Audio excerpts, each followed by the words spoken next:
So why, I guess you kind of answered it, but the canned question of why are you running? I'm running to win is the bottom line. And when I win and get to the state house, I'm going to keep fighting for working class people and be loud and direct and continue a lot of the fight that the representative before me fought, because Lewis did a really great job of fighting for working class Kansans.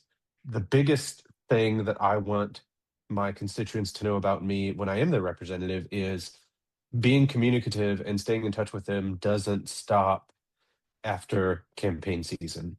I teach speech. I teach high school English and I taught speech and debate for a long time. I teach public speaking now.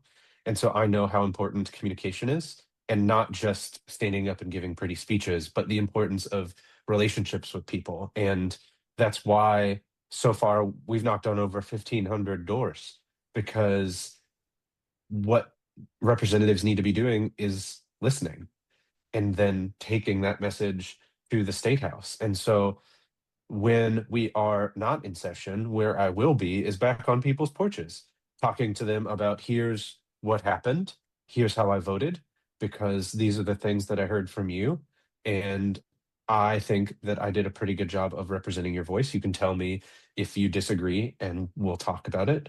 I and hopefully that conversation happens in more ways than just one. I want to send mail, be on social media, continue to be on social media, show up on people's porches, anywhere and everywhere, because I think right now, just in general, politicians don't communicate constantly to their constituents enough. I think people have a sense that they just see or hear from their politicians when it's election season, If then even. if then even. I've lived here in Topeka in two different districts for months at a time, and no one's ever contacted me. I've still never been contacted by either of the people running in this district in the primary. No one's knocked Yeah. on our doors. And we're newly registered to this address. We weren't here the last time there was an election in this district, and we no one's knocking on our doors, no one's coming to us. We've gotten no mail, nothing. We've got no political information. If I wasn't involved in politics, I would have no clue what was going on in this Well, district or who my rep was even. So that's well, a problem. I And hope you feel free to say their names in this conversation. They know that they need to hear from you. I know that my rep is Tobias, but Okay. I cannot Yeah. say his last name to save my life. My mouth Oh, just it's doesn't. Schlingenziepen. Yep, that's what it is. Yeah. Went to school with his son. You are a speech guy and an English guy, and your mouth probably works properly, but I think my tongue is too big for my mouth. It's too wide, and it just Yeah. does not do certain sounds, and I just That's sound okay. like an It's idiot. German. Yeah, I know, and I'm German, Riker. Yeah. But I feel like my last name used to be like longer, and at some point, Yeah. thank goodness, my Somebody family just, said nah, and I'm yeah. grateful for that. But yeah, and so I don't really know a whole lot about him, and I don't really know a whole lot about the person that is primarying him. He's being primaried, Yeah. and I don't want to talk crap on him. I don't know the man, but I'm just saying he doesn't seem the area I live in, my little neighborhood just doesn't seem to be represented by him. Like you said, it's very diverse. It's the majority of us are renters. We are not just working class, we are poor.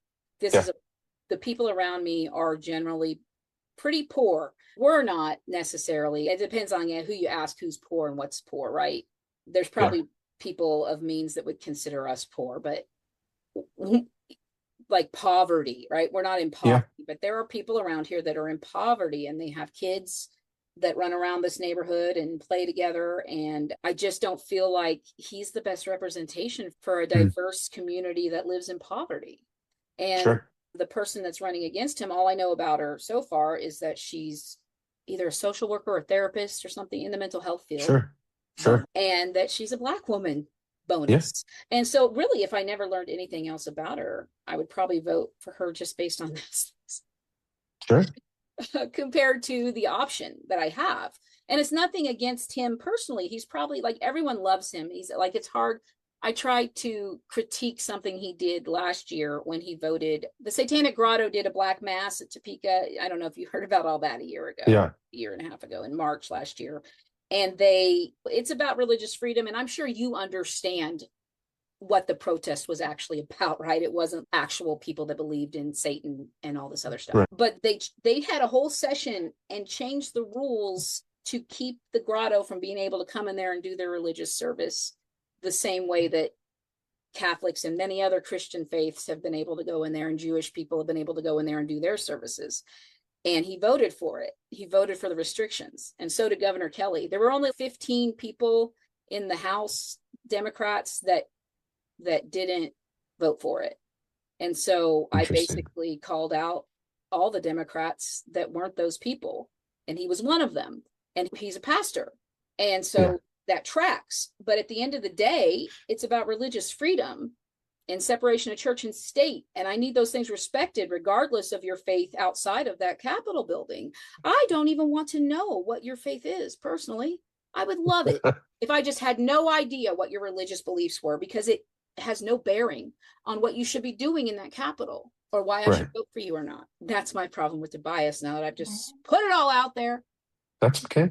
You're a constituent. You can have whatever opinion about I know the people running for you want. But I am also Kansas Helen, and I'm trying to kind of stay out of it a little bit. But I don't know. I would probably volunteer for her, and I'm not going to knock doors. I'm not that person. I wish I was. I really do. But I'm just not the door knocking, shaking hands, talking to people kind of person. And that's why I don't run for office.